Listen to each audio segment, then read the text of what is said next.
Hi guys, Freddy here, and welcome to an interesting little game. This is Map of Materials. You see, recently I was contacted by Mike of Ration 30, who has developed this game.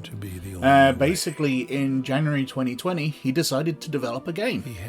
And how did he spend his lockdown? By putting this together. And he's asked me to have a look at it. And I have to say, I'm pretty darn impressed. Now, one of the things you're going to notice after this rather lovely intro sequence is that the graphics are a bit dated. While they're perfectly serviceable and quite nice, they are very reminiscent to me of maybe about 2004 graphics.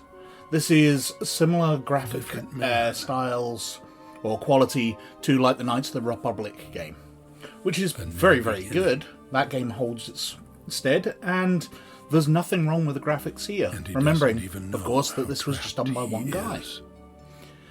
But it's one thing which I am massively impressed with is how smooth it is. Compared to other games, this really does move very smoothly. Now, there are some elements which aren't great about it. This is the guy's first full game, but there's a lot to like here. So let's start with what I like about it. I like the voiceover, it's very well done. I love the silky smooth way it plays. And I really, really like the feeling of desolation. You see, the storyline is that you have been washed up on this desert island. It's a fantasy world, so there's goblins and monsters and all that. But you are a guy and you've awoken on a desert island. And it really does feel deserted. There's an emptiness to the world. There's lots of creatures going around. The world is obviously alive in that video game way, that there's groups of wolves around and monsters at various points. But the only interactions with people are notes and evidence that they were here long, long ago. And these notes and these abandoned places, like a cottage you encounter and various workbenches and castles, are ruinous. You find dead bodies rotted away. This place hasn't been good to people. They have all died off. And that really, really works. It's an interesting setup, and even though the game is somewhat simplistic compared to modern games, for example, you've only got 2 attributes. You've got your strength and your agility, which is basically your ability with a sword or your ability with a bow. But it's this simplicity which kind of drew me in. There were constant challenges which kept me coming back. Was I going to find a way to get past this monster? Was I going to get enough food? Because in my first play at it, I spent so much time exploring the map and not enough time exploring what I could do with the different resources I was finding. They ended up eating up all the food on the map, and my character was starving to death. So I decided to restart the game from scratch and cooking food and preparing stuff, and suddenly my character's got loads of resources. I also found that if you heavily base yourselves on one of the attributes, so I went heavily based on strength, which means I can fight the monsters more easily and defeat them. Whereas if I'm going for strength and agility, I'm kind of alright with everything, but I'm far better to be excellent with a sword and just lousy with a bow. It works out far better for my character. Now, there's a couple of moments early on which did make me cringe slightly.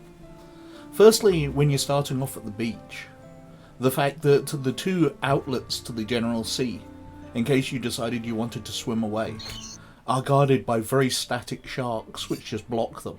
There's just big sharks blocking the exits. And then slightly later, when you find the blacksmith's anvil, your character just suddenly exclaims, "Oh, well, since I'm a brilliant blacksmith, I've used far worse than this." which is the first indication you've got that you apparently are a blacksmith. In fact, it's the first indication you've got about anything, because apart from that, your character does seem to have amnesia. They don't know how they arrived on the island, and they don't really reveal anything else about themselves. Maybe the stranger can tell me where I am. Now, the plotline seems to be that one of the predecessors on the island has found a way off. You come to a big ravine, and across the ravine is a lake, and he came up with a plan of building a catapult and launching himself over the ravine to land in the lake, which is an intriguing and kind of crazy way to escape from an island by catapulting yourself across a ravine. But that's the plan that he was going with, and the one you decide to carry on. And you're going to need loads and loads of resources. But those same resources are what you need for surviving, for upgrading your weapons, your armor, and just being more survivable on the island. There's a lot I haven't found out. It is very much a game where you are learning what you do. It's so new that there's no guides on the internet for it.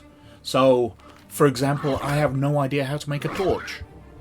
So I was going around using vast amounts of resources, creating campfires every few feet within the cave structures, so I could explore them. Very wasteful of resources, very wasteful of energy, as I need to go out mining all the stone and all the wood for this. But it was the only tactic I found. And it just kept drawing me back. In fact, so much so that even though I only got the game yesterday morning, or installed it yesterday morning, I've played 5 hours of it.